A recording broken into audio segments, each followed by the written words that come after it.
¿El abuso a qué edad llegó a tu vida? Desde los 6 años, Abuso sexual abuso sexual por parte de un familiar, de una un persona familiar, cercana. sí. Háblanos un poquito de esto. ¿Cómo vive el abuso un niño de 6 años? ¿Qué pasaba por tu mente cuando esta persona empezó a abusarte? Pues realmente, pues yo siempre recibía pues muy poco apoyo en mi familia y pues Ujú. no me escuchaban.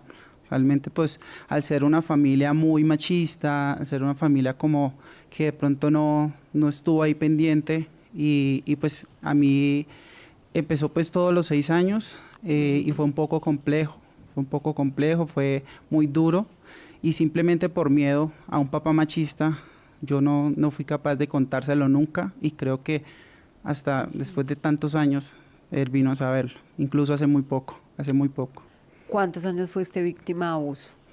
más o menos 6 años. ¿Qué te decía esa persona? ¿Te Decía, amenazaba? me decía que no, que simplemente que fuéramos a la habitación, vamos a jugar y realmente pues siempre como que yo decía, pues bueno, vamos. Y yo por miedo a que mi papá me regañara o a Ujú. que mi familia de pronto, o sea, de pronto hubiera como esa pelea y pues como no tenía ese acompañamiento de mis papás en ese Mm. momento, pues realmente pues no hubo alguien que lo escuchara. Esta persona de pronto te decía que no podías contar lo que pasaba entre ustedes, te intimidaba con con contarle o con hacerle algo a tus familiares. Realmente sí, sí, realmente sí pasó así. Pues fue como de una manera en la cual, eh, no sé, espérame que, No te preocupes. pues, ¿cómo te digo? No, o sea, no es Ujú. fácil el contar esto, pero yo quiero llevar ese Ujú. mensaje que los niños, me dice, los niños no se tocan por nada del mundo. Ujú. Y ahora mi experiencia como ahorita como docente, creo que eso es lo que yo siempre llevo, el Ujú. mensaje que no callen, que realmente vean que es importante hablar a tiempo, que no tengan ese miedo. En esa etapa, Oscar, ¿nunca le compartiste a nadie, a un familiar, de Nunca. pronto aparte de tus padres, porque ya nos cuentas que tus papás no te escuchaban, pero algún amigo, algún compañero, alguna persona cercana que hayas tenido de pronto la oportunidad de verbalizar eso que estabas viviendo? No, nunca. Nunca hubo ese acompañamiento. Siempre fue más que todo, siempre hubo, digamos, en temas de casa, siempre fue más que todo el tema económico, siempre lo Ujú. hubo, pero la parte afectiva y el acompañamiento que realmente necesita un niño, no lo hubo. ¿Tu abusador vivía bajo el mismo techo No, o iba eventualmente a tu sí, casa? en la casa de mi abuela.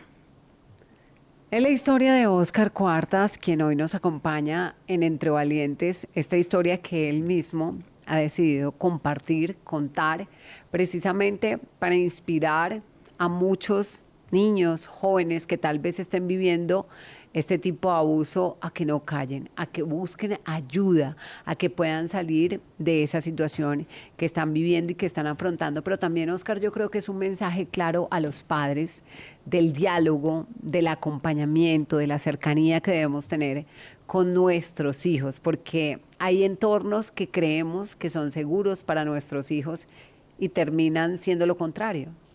Sí, totalmente. Y siempre los padres deberían estar muy abiertos a lo que sienten sus hijos, independientemente de quién sea. Sí. ¿Cómo era la relación con tus papás?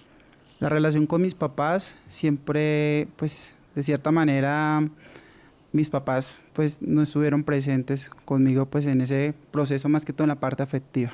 Ujú. En la parte afectiva, sí, en las responsabilidades que conocemos, sí, pero el estar solo, el estar muy solo y realmente, pues, yo sí puedo decirte que mi niñez de cierta manera estuvo marcada por una familia que eran unos Ujú. vecinos y creo que fue la mejor experiencia de la familia García Que te dieron ese amor que no había en tu casa. ese amor que no había en mi casa y ahora hoy en día son muy buenos amigos con mis papás y conmigo, o sea, para mí ellos siempre van a ser mi familia también.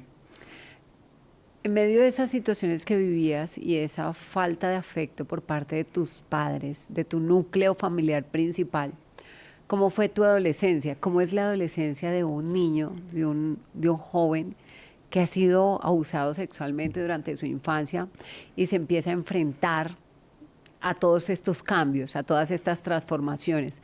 ¿Cómo viviste tu adolescencia y cuáles fueron los riesgos o los retos, mejor, más grandes? Bueno, en mi adolescencia, pues realmente fue, bueno, yo creo que más o menos entre los 12, 13 años, eh, pues el primer reto creo que fue a raíz de eso y pues siempre, como yo era el más gordito del colegio, siempre me hicieron mucho bullying.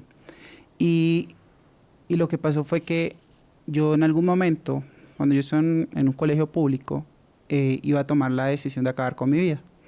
En ese momento yo decía, no quiero vivir más, no quiero seguir viviendo esto. No tenía a mis papás presentes. Estabas cargando con tu dolor solo. Sí. ¿Cuál era el plan? ¿Qué pasaba por tu mente cuando pensabas en acabar con tu vida? ¿Qué llegaste de pronto a pensar o a planear? Pues realmente lo que quería hacer era botármele a un carro. Yo decía, no quiero estar más acá y creo que no merezco más esto. ¿Qué Y yo lo tipo? único que quería era que estuvieran mis papás. A veces creemos que los adolescentes no necesitan a los papás por el tema de la independencia que empiezan a sentir, pero es cuando más necesitan a papá y a mamá en medio de los cambios, en medio de lo que se vive en las instituciones educativas.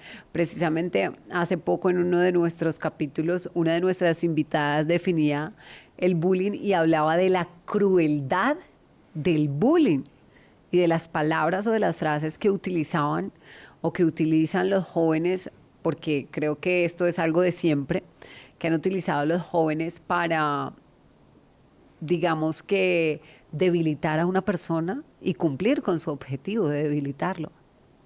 Sí, realmente sí, eso sigue, pues, se sigue presentando mucho. ¿Qué te decían en el colegio? Por el tema del bullying, Ajá. O sea, realmente ¿cómo te agredían? verbal y físicamente. O ¿Qué sea, tipo por el de hecho, cosas te decían? pues siempre como más que todo como en el tema del aspecto físico, Ujú, siempre como, o sea, palabras fuertes. ujú. Y pues como te decía, o sea, el hecho de no estar ahí acompañado y tampoco había pues un Te hacía más correcto, vulnerable. sí, y no hubo pues como la parte de apoyo psicológico pues en el colegio, pues en ese momento no.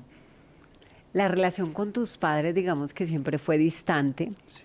Estaba esa carencia afectiva, pero ¿en qué momento definitivamente se rompe todo? O sea, se rompe todo tipo de relación, hay de pronto un momento donde tú dices, ya no quiero saber nada de ustedes, ya quiero como seguir mi vida solo, pues ya la estabas viviendo solo, Sí, pero digamos, ¿en qué momento se rompe esa relación aún más? cuando, más o menos cuando me gradué del colegio, creo que es ahí, cuando yo me gradué del colegio, como que no hubo ese apoyo en ese, más que todo como en el tema de lo que realmente yo quería para mi vida, o sea, lo que yo quería estudiar. Creo que ahí fue como que hubo otra barrera más en el tema de aspecto familiar, donde yo estaba haciéndole, de cierta manera, dándole gusto a mis papás en algo que era, que, o sea, para ellos, más no porque algo que me gustara. Y podemos ser, digamos que un poco más específicos, ¿qué querías tú? ¿Qué querían ellos? ¿Cómo, por qué no lograban ponerse de acuerdo? Bueno, realmente, más que todo fue por el tema de que yo quería estudiar comunicación social y periodismo. Ujú. Yo estudié licenciatura en pedagogía infantil y pues ellos me decían, no, es que eso es un medio muy, muy difícil, no, eso pues no va, va a estar perdiendo el tiempo, o sea, como que hubo, o sea, como que le cerran a uno como esa motivación que yo tenía en su momento. Y ya pues ahora pues ya profesional, ya como docente, ya el querer hacer esto, querer estudiar, lo que realmente lo que realmente yo O quería. sea, tú estudiaste pedagogía infantil porque tus papás Sí, la eligieron para ti. sí, sí, yo lo elegí por eso, Y ellos te apoyaron, te ayudaron para que estudiaras. económicamente. ¿Sabían que no eras feliz estudiando esta carrera? Sí lo sabían que yo no estaba siendo feliz con esto. ¿Y ahora lo disfrutas? ¿Aprendiste a querer esta carrera? Sí, sí lo he aprendido a querer por lo que yo te decía. O sea, porque yo siempre manejo siempre el tema de la pedagogía del amor. Siempre brindarle todas esas herramientas y pues impulsar a esos niños a sacar su máximo potencial.